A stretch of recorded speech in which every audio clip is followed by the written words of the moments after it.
아이들에게도 그렇고 부모님에게도 그렇고 내가 인생에 있어서 뭔가를 성취하고자 한다. 우리 아이가 그 아이의 인생을 행복하게 살았으면 좋겠다.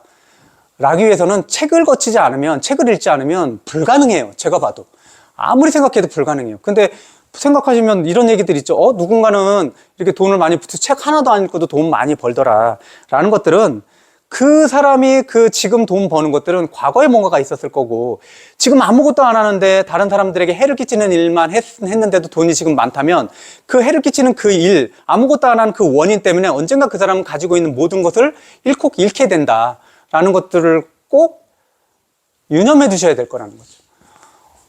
다른 것들이 아니라 우리 아이에게 또는 우리 개인에게, 본인에게 가장 중요한 거는 내 삶이 행복하게 살 수 있는 뭔가의 수단, 뭔가를 마련해야 되는데 그게 책보다 더 강력한 것들은 없어요. 이건 역사적으로 다 증명이 된 얘기인데 그래서 제가 좋아하는 얘기. 사람들은 죽어도 책은 결코 죽지 않는다라는 얘기들은 문명이 태동을 해서 거의 한 5, 6천 년도 됐죠. 그렇죠? 가장 길었던 게 뭐 이집트 문명이라든지 뭐 이런 것들을 해봐서 그 티그리스 유프라테스 그 문명이 뭐 이 강에서 있었던 메소포타미아 문명 뭐 이런 것들 봐도 그렇고 황하 문명 이런 거 5, 6천 년인데 그 5, 6천 년 동안 날고긴다는 당대에서 제일 날고긴다는 석학들이 자기가 평생 살아오면서 밝혀냈던 알아냈던 지식과 정보, 깨달음, 지혜 이런 것들을 어디다 남겨두냐면 책밖에 없잖아요. 사람에게 구전되는 것들은 한계가 있잖아요. 그게 다 책에 녹아져 내려져 있는데 그것들을 보지 않는다라는 거예요. 그걸 보게 되면 그 사람의 평생, 그것도 그 당대에 살고 있던 전 인류에서 그래도 가장 똑똑하다는 사람이 그때의 삶의 지혜들을 응축해서 책 속에 집어넣는데 그것들을 우리를 보면은 그 책 한 권을 보게 되면 우리가 그 사람 인생의 전 인생을 짧은 순간에 살아가는 그런 효과가 있다는 거예요. 그거 당연한 거지 않아요? 어떤 힘도 기억을 제거할 수는 없다. 책은 무기이다. 제가 보기에는 책은 무기인 것 같아요. 확실히 책은 무기예요.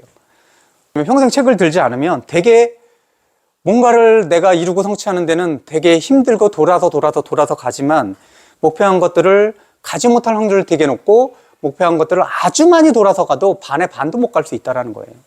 우리 아이도 똑같고 우리 남편도 똑같고 본인들도 똑같다라는 거예요. 365일 하루에 3, 4시간씩 읽는 것들 그런 것들이 꼭 필요한 건 아니에요. 하루에 적으면 한 10분 정도 읽어도 또는 5분 정도 읽어도 그 독서의 시간이 반드시 있어야 된다라는 거죠. 독서하고 나면 그 뒤에 책을 읽고 나면 그 뒤에 나는 그 전에 내가 아니라고 얘기를 하잖아요. 한 줄이 들어가면 한 줄을 가지고 생각이라는 것들이 가동되잖아요. 사실 책 자체가 중요한 게 아니에요. 책 자체가 가지고 있는 지식과 정보에 대한 중요성도 있지만 그 책 자체가 가지고 있는 지식과 정보와 지혜가 들어가면 내가 내 머릿속에서 생각을 하게 되잖아요. 그 생각을 통해서 내가 머리가 훨씬 더 좋아진다라는 거죠. 내가 나의 삶에 대해서 다시 한번 조망해 볼 수 있고 다른 지식과 정보들을 다른 것과 연결시킬 수 있는 능력들이 굉장히 뛰어나다라는 거죠.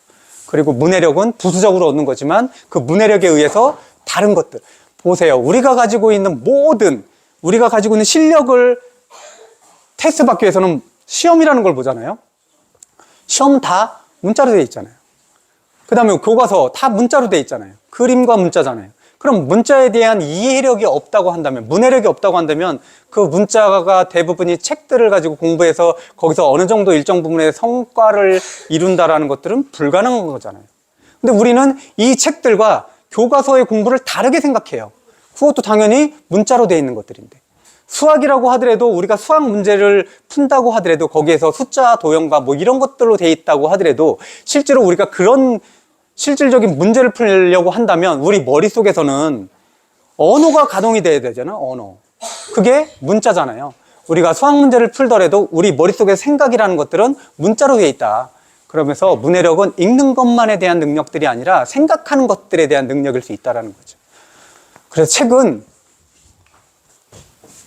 어떤 각오를 가지고 읽어야 돼요. 어떤 소명감, 어떤 의무감, 이런 것들. 읽으면 읽고 말면 말지라는 선택사항이 아니라는 거예요.